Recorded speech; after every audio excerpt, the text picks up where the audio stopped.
What is up, guys? Wraith here, Gray Bearded Gaming. We are back on our little buddy Stink, and we are still at our little bandit camp. Now, I maybe should have kind of tried to capture some of my, we'll just say close calls on camera, so to speak. But basically, with the camp, as we pointed out last time, you've got, let's see, like two guys over here, and you got three guys here. You can see two here, and there's one in this corner. And then there's two kind of around. I'm heading back up, so I'm hesitant to get up. But there's two guys kind of around this corner back here, kind of near this tree back here. Well, what we've discovered is I can pull these two all day. Basically, just pull them out, separate them. A lot of times I'll just kill one, run to the zone behind me, come back, met up, and kill the other one. It gives a pretty good break. The advantage, though, is the things here spawn so fast. Like, especially if once, got used to playing around in Upper Guck, where everything's on, what was it, like a 16 or 17 minute spawn, maybe even a 19. Like some of the zones are pretty bad actually, but these guys spawn really fast. Like these guys are spawning in at about a 6.5 minute time frame, which is really nice. So with just these two guys to worry about, I've actually been able to keep a really good, kind of rhythm going. Because every few minutes I'm fighting and killing something, so I don't have to be like non-stop paying attention, but still keeps, a little bit of fresh action. You kill something, you med, you kill something, you med. At the same time, I was actually, for the longest time, I was actually sharing the camp with the druid who was a little bit larger than I am, because of course he has harmony, so he was able to harmony the three on the other side. He was also very well geared in comparison to me, because he was chopping these things to pieces with a very nice scimitar that he was swinging. So, but the cool thing about it, he was very cool.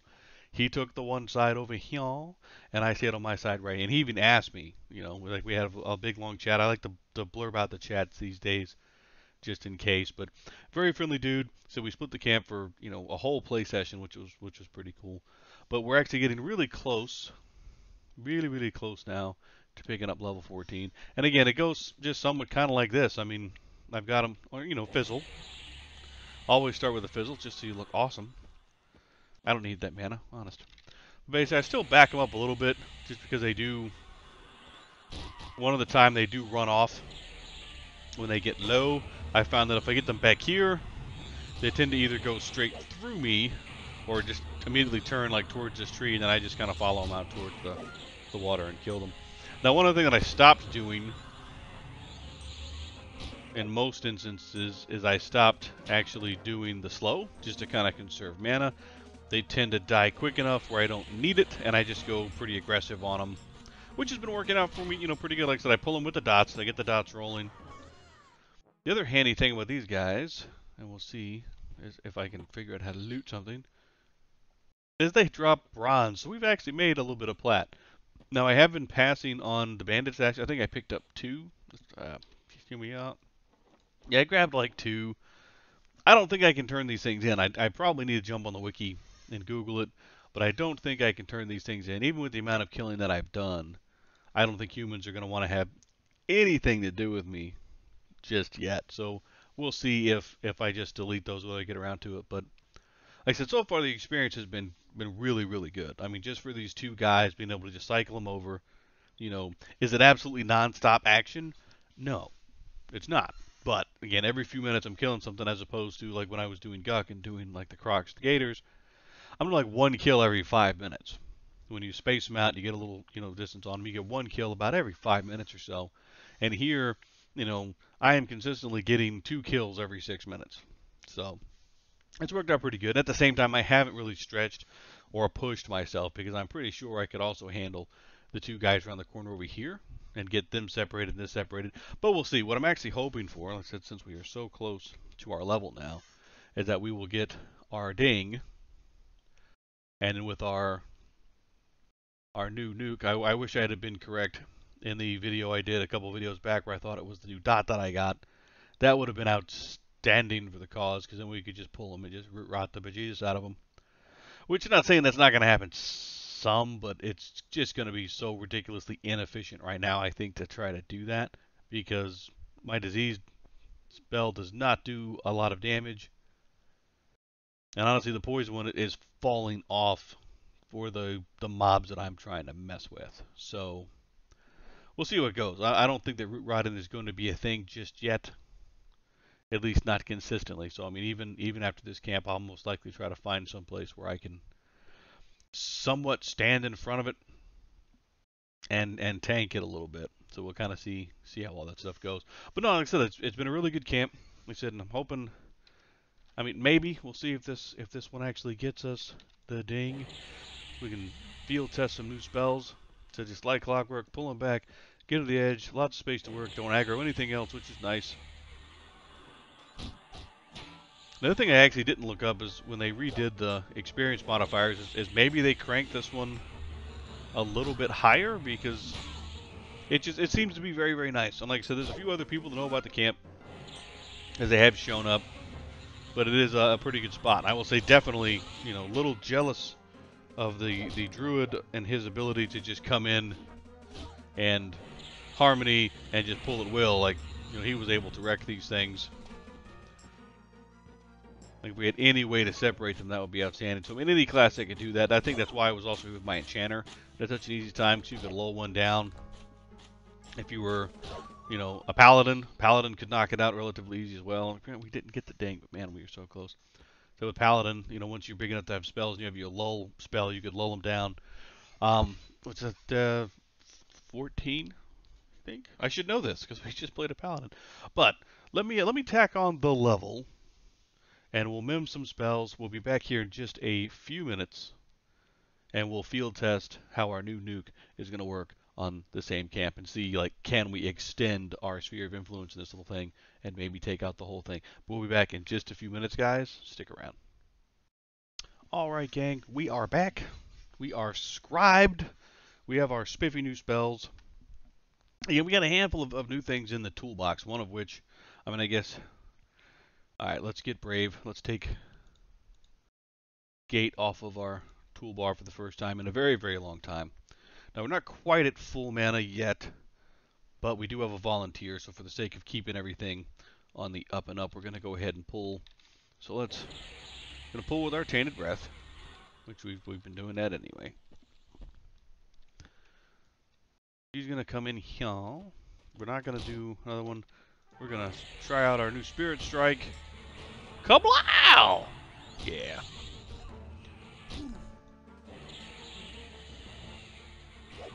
So that, while it is very mana expensive,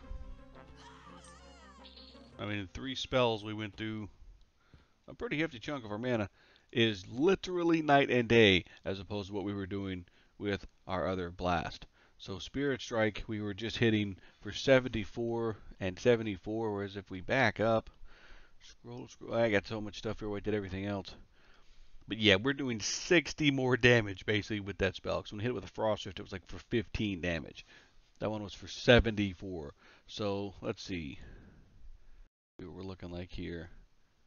So it's about 75 mana. So it's 1 for 1 on the efficiency when the Frost Rift. Of course, Frost Rift was level 5, but it was also about 1 for 1 on efficiency. So honestly, efficiency-wise, they're staying the same. Technically we're 1 point up, but as we level, Spirit Strike will get a little bit better. So our nuking staying at 1 for 1 efficiency, but that blast was just brutal. So instead of spamming Frost Rift, just hit it with the Spirit Strike. So one of the other things, of course, that we now have is the root. We did get Distant Power. We'd upgraded our slow spell, even though so far, like I said, there's been very few instances where I've actually wanted to use that. I did early on, just kind of piling on everything. I was like, all right, I'm just spending entirely too much mana. I need to just stand in front of these guys and just, beat them to death instead of trying to do, overboard on everything. But it has been a very good spot, like I said, especially when, like I said, we get these two broken up really well. We just got kind of just a constant kill. We're going to get a bit brave, and see what we can do to the other side. We're going to try to move stuff in. Like, make sure we maintain these two, since we know this is our safe avenue for pulling, and see if we can't squeeze in something else. But it'll be just about a full mana bar, because just to be safe, I think we're going to want a full mana bar to do pretty much anything. Then we got a couple of other, standard utility buffs. Like the turtle skin will actually be really nice because I have been carrying. I was almost out of snake scales anyway from all the snakes I crushed in the newbie zone when we were a teeny tiny troll. So we only had a few casts of that left.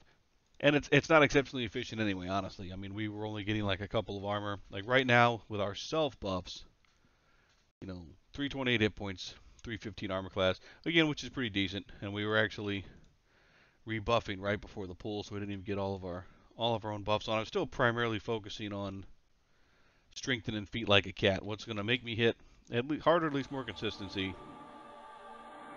And we're actually going to hold off feet like a cat because here's our new guy. So one thing we are going to field test here really quick. We've got our little bandito. I just don't know if this is going to be worth it, but we're going to try. We're going to pull him out. Sit.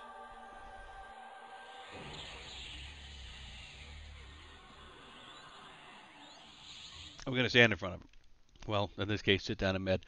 So my concern with this one is that just our dots don't do enough damage to make this efficient. Because I think we're going to have to reapply too often. So even on a really good route where the route hits and it just sticks for a long time, I mean, it almost looks like this guy's regenning a chunk after every time he takes a tick.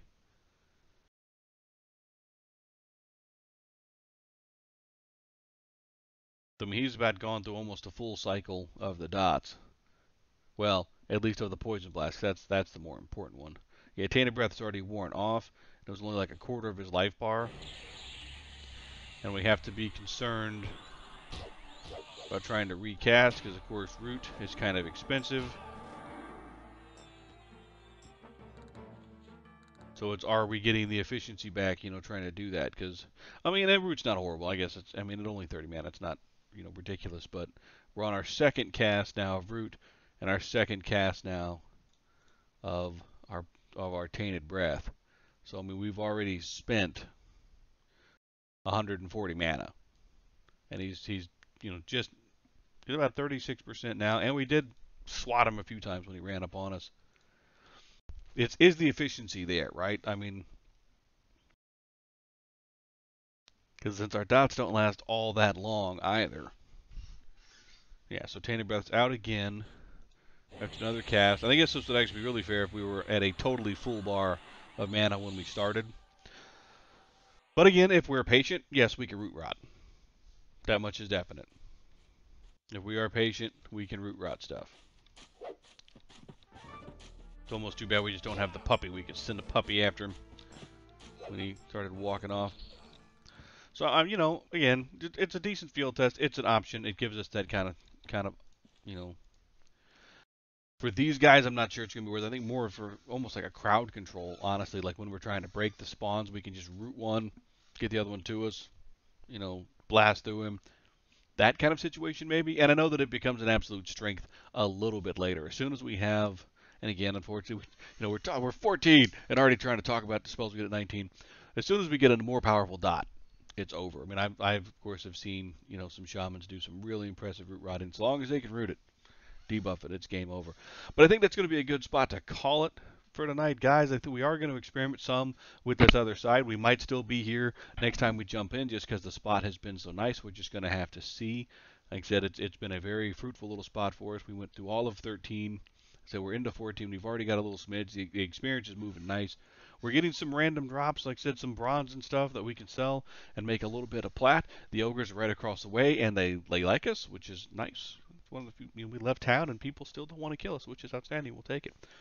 But I think it's going to be a good spot to call it for the night. As always, guys, if you like what we're doing, don't forget to like, comment, subscribe down below. If you got some ideas for some other good places for us to go adventuring in, by all means, we'd love to hear about it.